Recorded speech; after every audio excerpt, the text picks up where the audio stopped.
Now, we have an ageing population and we are all living longer, but perhaps our bodies are not managing to keep up, which can reduce our quality of life.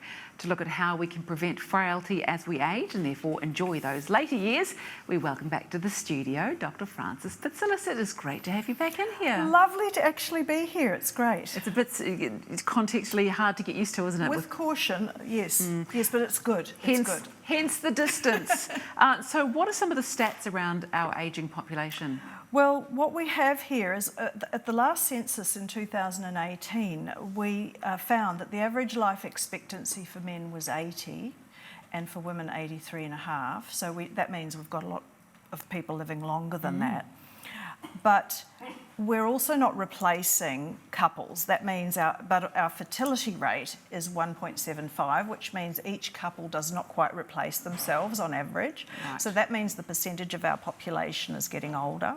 Right. So we're getting more and more older people as a percentage of the population. That's the ageing population. So what happens to people's health as they age? Well, I think that there are three general pathways that people can go down. We all know people who age really well, they stay really robust, and they never go to the doctor, they don't have problems, they're quite fit, and then they just pop off. Yeah, they live to an old age and pop off. That's the way to go. Yeah, that's the way to go. And then we've got people who get the problems related to pot tummy, diabetes type 2, heart disease, diabetes, and dementia, that group, and strokes. And then we've got the third group that are the frail ones. They start to get frail. They start to get these symptoms and problems related to frailty. So the metabolic and the frailty are all related to diet, lifestyle and imbalances. Okay. Right? So what can influence the outcomes? Well, I want to be the robust one. How do I make that? You want to be the robust one. Yeah. Well, what you need to know before you influence this is what actually happens and how you can prevent it. So what actually happens is that the official diagnosis of frailty is that you've got to have 3 out of the 5 things that people can get. And the things are, and you probably can think about an elderly couple walking across the crossing that you may have seen recently: weakness, slow walking speed.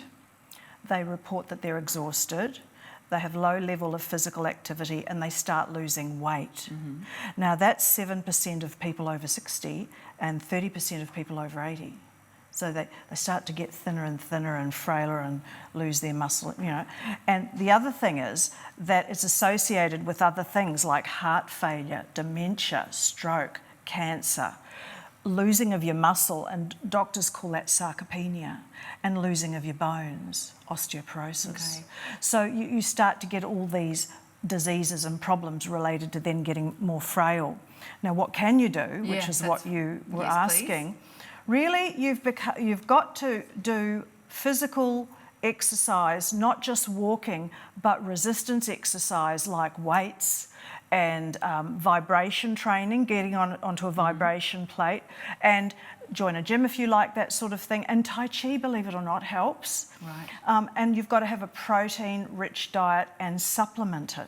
Because you need more protein, don't you, as you get older? You do, because you're losing your protein that builds your muscles. And if you haven't got enough muscle, you get tired, because it's your muscles that have got all those mitochondria, those energy factories in them that give you more energy. And it's interesting too, because with people that are elderly, quite often you hear them say, well, I'm very active, I go walking and I work in the garden, but you need to do those weights. Is that correct? It might be enough to be very physically active.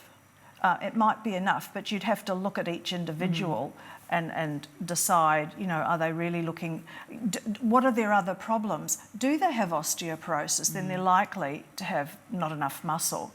What else have they got? Have they got heart problems? And then people can measure things like muscle mass.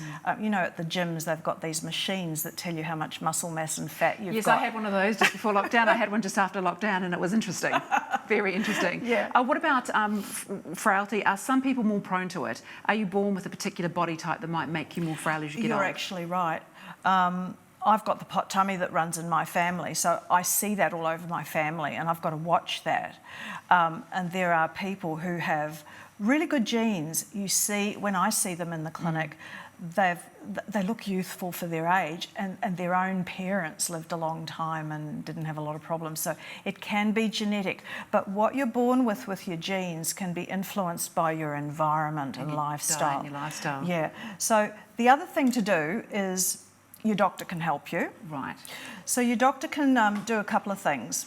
Test and correct any deficiencies, your vitamin D, your iron, your B vitamins, but get good control of any chronic health conditions that you've got for you, because inflammation from chronic diseases influences this.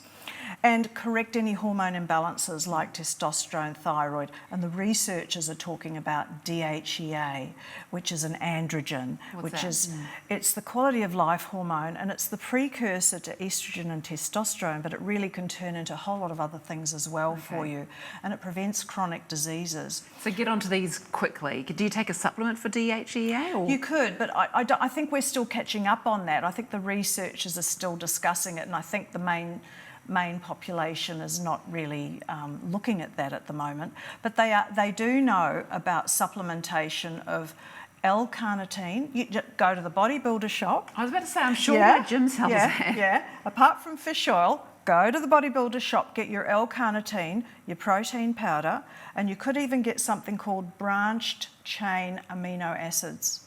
What is that? Amino acids. It doesn't sound special tasty. amino acids. Well, you just have to put it into some big smoothie that you...